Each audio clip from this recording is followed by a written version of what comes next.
Doble kayod ngayon ang jeepney driver na si Tony De Jesus para makapag-uwi ng disenteng kita sa pamilya. Dahil sa pagtaas ng presyo ng produktong petrolyo at mga bilihin, kailangan daw ang mas mahabang oras sa pamamasada. Sinisipag-sipagan na lang namin ng paglalagare, tapos pagka medyo naka-boundary na, tsaka na kami pipila. Inaasahan naman ng driver na si Jeffrey Lorenzo ang ipinangakong fuel subsidy ng gobyerno. Sana raw sa pagkakataong ito, mabahagi na siya ng kanyang operator. Yung sinampahan kong jeep, oo, nakakuha. Nakakuha sila? Oo, yung operator. Bali sa operator napunta. Hindi kayo nabigyan ng Hindi ako nabigyan ng share. Kahit hindi maabutan lang, okay na yon. Ang fuel subsidy ay direktang ibinibigay sa mga operator ng pampublikong sasakyan. Kaya may mga pagkakataon daw na sinasarili na lamang nila ang natatanggap na subsidy. Imbis na para sa driver, kinukupit pa. Minsan kalahati lang talaga ibinibigay sa driver. Kung minsan wala pa. Dahil ang katuwiran yung swapang na operator, bumili ako kahapon ng gulong, ang mahal-mahal. Bawal daw ito ayon sa LTFRB. Paliwanag ng ahensya, ang fuel subsidy ay dapat gamitin sa pagkakarga ng produktong petrolyo at hindi sa iba pang gastusin.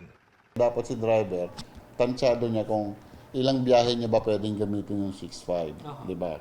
Usually, di ba? So, dapat nag-uusap si driver at si operator. O, ngayon, kung in case na walang naramdaman yung driver o walang na-receive na pang-fuel o pangkarga nila dun sa kanilang biyahe, despite of the fact na may na-receive naman na na subsidy, pwede mag-file ng complaint si driver.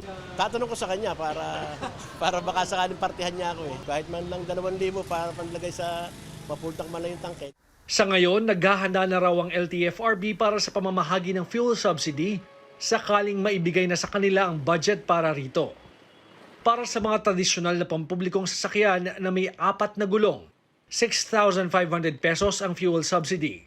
10,000 pesos naman sa mga nag-modernize na. Ang delivery riders makakatanggap ng 1,200 pesos, samantalang 1,000 piso naman ang matatanggap ng mga tricycle operator. As far as the list is concerned, ng 4-wheel natin, ready naman yon. So, magkakaroon ng konting cleansing yon, pero minimal na lang ang gagawin kasi may mga list na tayo. Yun doon naman sa ibang kasama, like for example yung tricycle at saka yung atin pong mga riders, mayroon na rin dating mga list yan na i-resubmit lang ng DTI at saka ng DILG.